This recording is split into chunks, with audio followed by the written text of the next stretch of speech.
Bonjour les amis. Vous n'êtes pas très habitués de me voir vêtu de mes appareils liturgiques, mais aujourd'hui j'ai pensé vous partager un peu de l'expérience de ce qui se vit chaque dimanche dans ces paroisses où je suis curé et où j'ai l'habitude de prêcher de la nef.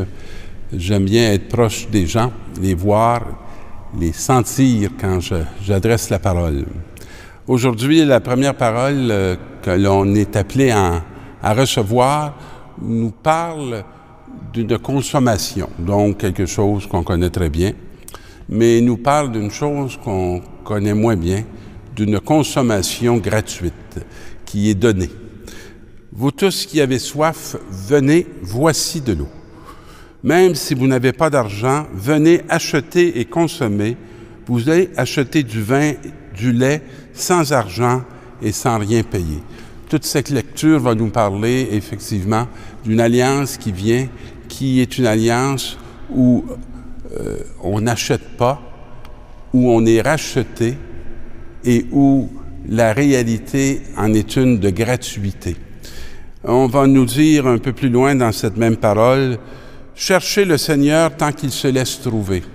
Alors, il ne se cache pas. Il veut qu'on le trouve.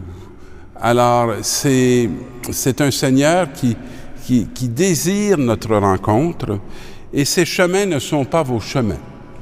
Alors, c'est comme s'il faut qu'on change de direction si on veut vraiment le saisir et en faire l'expérience. C'est ce qu'on dit dans d'autres mots, se convertir. Autant le ciel est élevé au-dessus de la terre, autant mes chemins sont élevés au-dessus des vôtres et mes pensées au-dessus de vos pensées. Il arrive souvent que nos manières de faire, nos attitudes, nos comportements, nos paroles, nos regards, je pourrais dire qu'ils ne sont pas très élevés. Ils sont beaucoup à ras de terre. Et c'est comme si cette parole nous dit que les attitudes, les comportements de Dieu sont d'un tout autre ordre, d'un tout autre niveau. Et pour pouvoir y accéder, il faut prendre plus le chemin de l'abaissement, la disposition d'un cœur qui reçoit et d'un homme ou d'une femme qui vont désirer une rencontre avec un univers tout autre. La pluie et la neige qui descendent des cieux n'y retournent pas sans avoir abreuvé la terre. La parole de Dieu ne peut pas être sans effet sur notre sol, dans notre réalité.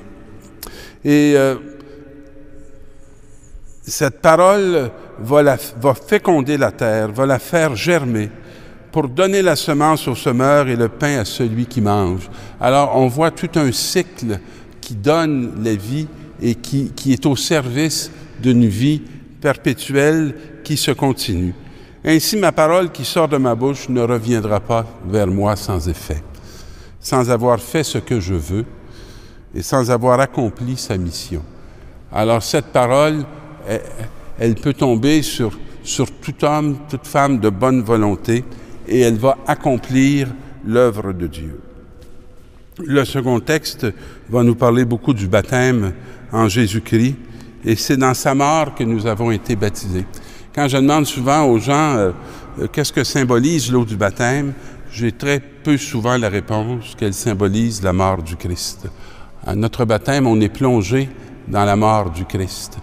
Et cette mort-là, c'est la seule qui a été vaincue. Et lorsque nous plongeons nos petites morts à nous dans cette mort vaincue, on peut avec lui faire ce chemin de la mort à la vie. On peut avec lui ressusciter. On n'est pas plongé dans la mort pour être détruit, mais on est plongé dans la mort pour ce grand passage et recevoir l'esprit victorieux, l'esprit du vainqueur qui est le Christ. Dans l'Évangile, on voit que les femmes, le sabbat terminé, vont se rendre très rapidement pour ensevelir Jésus. Elles ont le parfum, puis elles veulent embaumer son corps. Et de grand matin, on nous dit, le premier jour de la semaine, elles se rendent au sépulcre au lever du soleil. Ce sont tous des expressions qui nous parlent d'un début. Il y a quelque chose d'irrémédiable qui s'est transformé et qui est changé avec la venue du Christ. Il y a maintenant une nouvelle semaine qui n'est plus celle qu'on a vue dans la Genèse, mais qui est une nouvelle semaine de création, et il y a une création nouvelle qui est faite en Jésus-Christ. Et elle se dit entre elles, qui va nous rouler la pierre pour dégager l'entrée du tombeau? Elles sont toutes prises dans leur rite funéraire et très soucieuses de voir comment elles vont pouvoir rendre ce dernier témoignage à celui qui a été pour eux très significatif et qui est maintenant mort. Et tout à coup, elles s'aperçoivent que la pierre est roulée. Alors, toute leur inquiétude n'était pas de mise parce que les choses n'étaient pas du tout comme elles le croyaient ou comme elles le pensaient. Et elles vont entrer dans le tombeau, elles vont voir assis à la droite un jeune homme vêtu de blanc. C'est d'ailleurs tout le sens de l'aube que l'on porte, c'est le vêtement du baptême, c'est la couleur de la résurrection, de la victoire de la vie sur la mort, de la lumière sur les ténèbres. C'est aussi le sens de la robe de mariée. C'est tout enraciné, je dirais, dans cette symbolique du vêtement qu'on va retrouver dans la Bible à différents moments des récits. Et elle voit ce jeune homme tout vêtu de blanc, donc lumineux, ce jeune homme qui est de la couleur et qui appartient déjà à la résurrection, et elles sont comme saisies de peur. Elles n'avaient pas peur de la mort, mais elles ont comme peur de l'inconnu, de la vie inattendue, du chemin complètement déroutant de Dieu. Il leur dit, n'ayez pas peur, vous cherchez Jésus de Nazareth, alors l'homme de la terre, le crucifié, l'homme vulnérable qui a souffert, il est ressuscité. J'aime beaucoup cette progression qui tient compte de toute l'incarnation, qui ne la bâlit pas. Et il n'est pas ici, il n'est pas dans la mort, il n'est pas dans le tombeau. Il n'est pas captif. Voici l'endroit où on l'avait déposé. Mais c'est pas là que Dieu l'a déposé.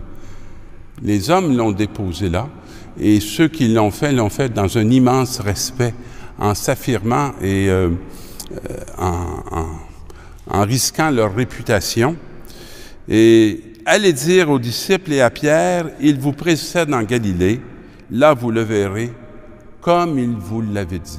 Ce qu'il vous a annoncé est accompli. Elles sortirent et s'enfuirent du tombeau parce qu'elles étaient toutes tremblantes et hors d'elles-mêmes. Elles ne dirent rien à personne.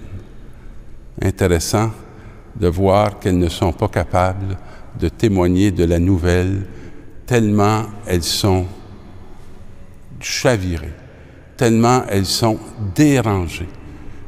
Mais c'est la bonne nouvelle de Pâques qui va être entendue et que les disciples et les apôtres vont tenir à ce qu'elle puisse résonner jusqu'à nous. Et aujourd'hui, nous célébrons ce grand événement, cette grande, je dirais, fête nouvelle qui nous fait entrer dans cette création définitive à laquelle nous appartenons. Joyeuse Pâques à vous tous. Le sabbat terminé, de grand matin au lever du soleil, à l'heure où commençait le premier jour de la semaine, Marie-Madeleine, Marie, mère de Jacques, et Salomé achetèrent des parfums pour se rendre au sépulcre et aller embaumer le corps de Jésus. Elles se disaient entre elles, « Qui nous roulera la pierre pour dégager l'entrée du tombeau ?» Et voilà qu'il y eut un grand tremblement de terre.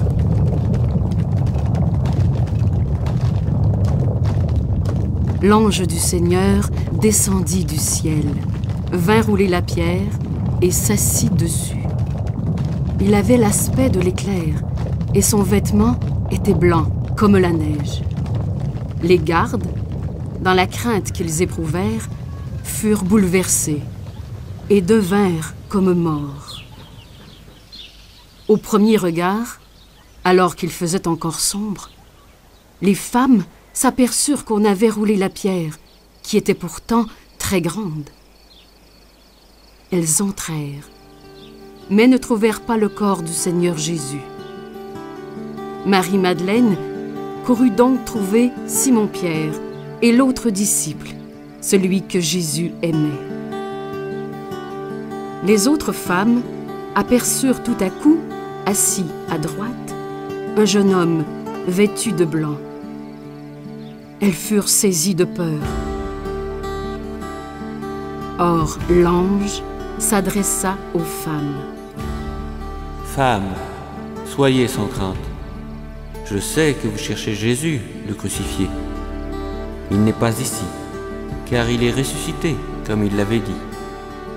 Venez voir l'endroit où il reposait. Et maintenant, vite, allez dire à ses disciples et à Pierre, il est ressuscité d'entre les morts, il vous précède en Galilée. Là, vous le verrez, comme il vous l'a dit. Voilà ce que j'avais à vous dire. » Elles sortirent et s'enfuirent du tombeau, parce qu'elles étaient toutes tremblantes et hors d'elles-mêmes. Elles ne dirent rien à personne, car elles avaient peur.